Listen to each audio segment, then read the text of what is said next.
हरनी इलाका में जो है डीसी पुंछ का दौरा था और यहाँ जितने भी मसले मसाइल थे लोगों ने जो है उनके सामने रखे। इस समय ख़ास बातचीत करने के लिए मौजूद हैं सोशल एक्टिविस्ट और इनसे बातचीत करेंगे, जानने की कोशिश करेंगे। नाम है इनका मुनव्वर खान और पूरे अपने इलाके की क्या इनकी खामियां हैं, क्या कुछ दिक्कत हैं, परेशानियां हैं, इनसे जानने की कोशिश करेंगे। सर, जिस तरह से आज दौरा था डीसी साहब का, जी आपने जो है मसाइल वहाँ रखे, अपनी जो दिक्कत परेशानी थी, क्या मेन जो परेशानी थी वो डीसी साहब के आगे रखी जो इससे पहले हल नहीं हुई, अब आपने जो रखी?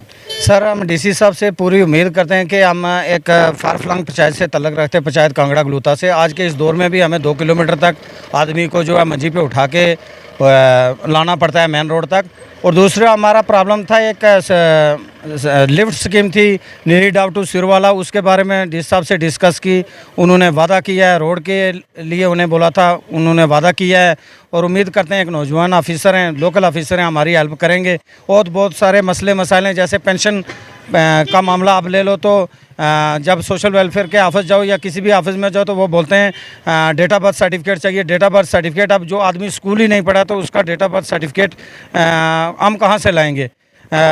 मेरे ख्याल में इनको आधार कार्ड ही कंपलसरी। उस मामले में भी डीसी साहब से बात हुई और बहुत सारी स्कीमों के बारे में बात हुई। उन्होंने आश्वासन दिया और इंशाल्लाह बहुत जल्दी हमारा एक वफद ब्लॉक बालाकोट डीडीसी मसरत जबीन के दिशा निर्देश उनसे इंशाल्लाह मुलाकात होगी। लगता है इससे पहले जितने भी एडमिनिस्ट्रेशन रही है और सियासी अगर बात करें तो बहुत सारे यहाँ लीडर रहे हैं, उनसे ये काम नहीं हो पाए। ये आने वाले वक्त में जो अभी मौजूदा हमारे डीसी साहब हैं यासीन चौधरी साहब, क्या आपको लगता है कि आपके पूरे काम कर पाएंगे?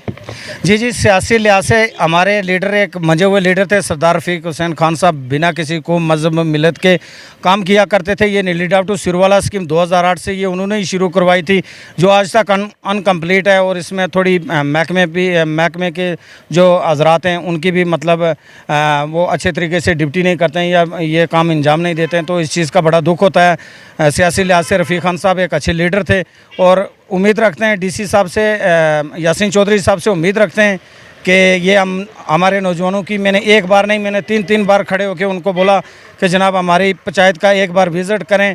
हम स्कूल से भी पिछड़े हुए हैं, जैसे आप हाई स्कूल केरी कांगड़ा की बात कर लें तो हाई स्कूल केरी कांगड़ा और हरनी में डिफरेंस 6-7 किलोमीटर का है। तो हमारी बच्चियां जब सुबह यहाँ हाई सेकेंडरी के लिए आती हैं, सबसे पुराना स्कूल है डिस्ट्रिक्ट पुंछ में हाई स्कूल, जो आज तक हाई सेकेंडरी नहीं बना, उसके बारे में बात हुई। हमारी बच्चियाँ 5-7 किलोमीटर केरी गलूता से चल के वो हरनी आती हैं। तो बहुत सारे मुद्दों पर डिस्कस हुई और उम्मीद करते हैं कि इंशाल्लाह नौजवान ऑफिसर हैं और इनसे तवक्का रखते हैं और कर भी कह सकते हैं हम। चलिए जी, बहुत शुक्रिया वक्त देने के लिए। लेकिन आखिर में ये जानने की कोशिश करूँगा, जिस तरह से हर एक मेंढर के अगर पूरे एरिया की बात करूँ तो यहाँ पानी की बड़ी दिक्कत है, लोगों को परेशान है। हमारी माएँ बहनें जो है सर पे घड़े उठाकर जो है अपने घरों में पानी लाते हैं।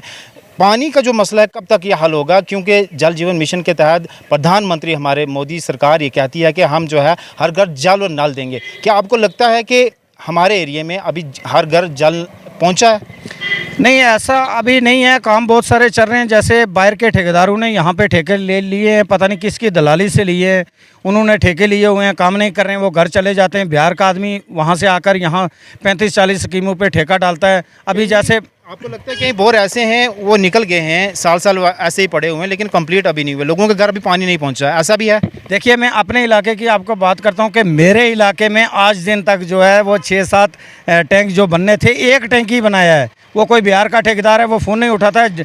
जय साहब से जब हम इस बारे में पूछते तो जय साहब भी आश्वासन देते हैं, उसे फ़ोन करते हैं। अब जय साहब ने उससे नोटिस दिए हैं 2-3 बार। ऐसी बहुत सारी स्कीमें हैं। प्रधानमंत्री जी बहुत सारे पैसे खर्च कर रहे हैं जम्मू कश्मीर पे, पूरे देश पे खर्च कर रहे हैं, लेकिन ग्राउंड लेवल पे जो काम है, मेरी बात से किसी को खफा नहीं होना चाहिए। PDD, PHE, RDD ये कुछ महकमा जात ऐसे हैं, ये बोलते हैं बिल्कुल जी कल काम हो जाएगा, हम ये करेंगे वो करेंगे, लेकिन ग्राउंड लेवल पे कुछ नहीं हो रहा है। सरकार की तरफ से फंड की कोई कमी नहीं है, आगे जो ग्राउंड लेवल पे जो वर्कर्स हैं वहाँ कमी आ रही है, आपका ये कहना है? जी, सरकार की तरफ से पैसे की कोई कमी नहीं है, लेकिन अब उनको यूटिलाइज़ करने का भी एक तरीका होता है। जैसे हम शादी में खाना बनाते हैं, बहुत सारे पैसे खर्च कर देते हैं, अब खाना खिलाने वाला कोई आगे नहीं होगा, उसको यूटिलाइज़ करने का अगर तरीका नहीं है तो मैं ये सब फेल समझता हूँ। मतलब चलें जी, बहुत बहुत शुक्रिया। तो जिस तरह से सोशल एक्टिविस्ट थे, हर एक लोगों के जो है मसले मसाइल जो है उजागर करते हैं, और डीसी साहब का यहाँ दौरा था, आपने जो इनके मसले मसाइल थे उनके सामने रखे। अब वक्त आने पे उम्मीद ये जताई जा रही है कि जिस तरह से नौजवान ऑफिसर हैं, काबिल तरीन हैं, लोगों की बात सुनते हैं और अपने काम को जो है डट के करते हैं, और उम्मीद ये लगाई जा रही है लोगों की जितने भी मसले हैं, चाहे वो पानी का है, रोड का है, स्कूल का है, कॉलेज का है, हॉस्पिटल का है, ये जो सारे मसले हैं ये सारे के सारे जो काम बहुत जल्द करेंगे। और डीसी साहब ने आश्वासन दिया, मैं जो है इन कामों को जो है बहुत जल्द करूँगा। अब उम्मीद लगाई जा रही है कि कितने जल्द होंगे ये देखने वाली फ़िलहाल बात होगी। धन्यवाद।